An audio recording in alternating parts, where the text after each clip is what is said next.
ஈரப்பதமே இல்லாத ஒரு mixie jar எடுத்துட்டு, எஸ்டர்டே உள்ள அவலும் நானும்ல ஒரு சின்ன தொடர்ச்சி பார்க்கலாம். ஒரு கைப்பிடி நிறைய அவல் எடுத்துட்டு, ஒரே திருக்கு மட்டும் தான் திருக்கிட்டு வரணும். கூடுதலா திருக்கணும் அப்படின்னா, நல்ல பவுடர் மாதிரி ஆயிரும்.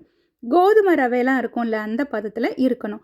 ஒரு பாத்திரத்தில போட்டுட்டு, கொஞ்சமாட்டு உப்பு போட்டுட்டு, கொஞ்சமா தண்ணி தெளிச்சு விட்டு, இத வந்து கிளறி வைக்கணும்.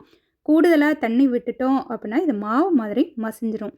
ஒரு கைப்பிடின்னு சொல்கிறது ஒரு ஆள் கணக்குக்கு.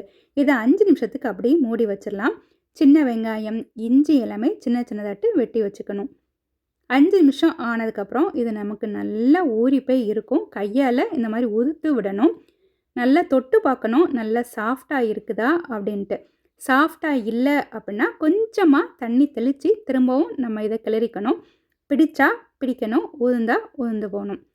நம்ம இப்போ அவல் உப்புமா பண்ண போகிறோம். அவல் உப்புமா பண்ணுறதுக்கு தேங்காய் நல்லா ஃப்ரெஷ்ஷாட்டு திருவி எடுத்துக்கணும். கடுகு, உளுத்தம் பருப்பு எல்லாமே எடுத்து வச்சுக்கலாம்.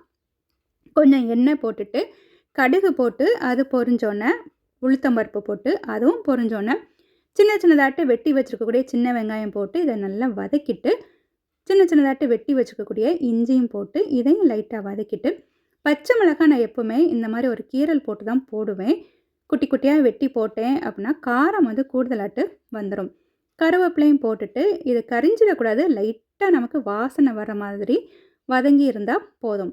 நம்ம ஆல்ரெடி ஊற வச்சுருக்கக்கூடிய இந்த அவலை இதில் அப்படி போட்டணும். தண்ணி எதுவுமே நம்ம இதில் விட்டுறக்கூடாது. நார்மலாக நம்ம உப்புமா பண்ணும்போது தண்ணியெல்லாம் போடுவோம்ல, அதெல்லாம் போட்டுறக்கூடாது. தேங்காயும் இதில் போட்டுட்டு உப்பு நம்ம ஆல்ரெடி போட்டுட்டோம், அதனால் உப்பும் எதுவுமே போட வேண்டாம். நல்லா இந்த மாதிரி கிளறிட்டு நம்ம ஸ்டவ்வை வந்து ஆஃப் பண்ணிடலாம். எவ்வளோ நேரம் ஆனாலும் இது நல்லா சாஃப்டாகவும் இருக்கும், நல்லா இந்த மாதிரி உதிரியாகவும் இருக்கும். இதுக்கு வாசனை சூப்பராட்டு இருக்கும்.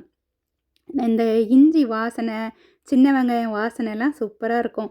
இவ்வளோ வாசனையாக இருக்கிறத எதுக்கு என் பசங்க கண்ணிலே காட்டலை அப்படின்னா, காலையில் அவங்க ஸ்கூலுக்கு போகிறதுக்கு முன்னாடி எந்திரிச்சோமா, ஒரு கைப்பிடி அவலை எடுத்தோமா, தண்ணி ஊற்றி கழுகுனோமா, சீனியும் பழத்தையும் போட்டு ஆளுக்கு ஒரு வாய் கொடுத்தோமா அப்படின்னு இல்லாமல் காலையிலேயே இந்த வெங்காயம், இந்த இஞ்சி இதெல்லாம் வெட்டணும்ல, அதுக்காக.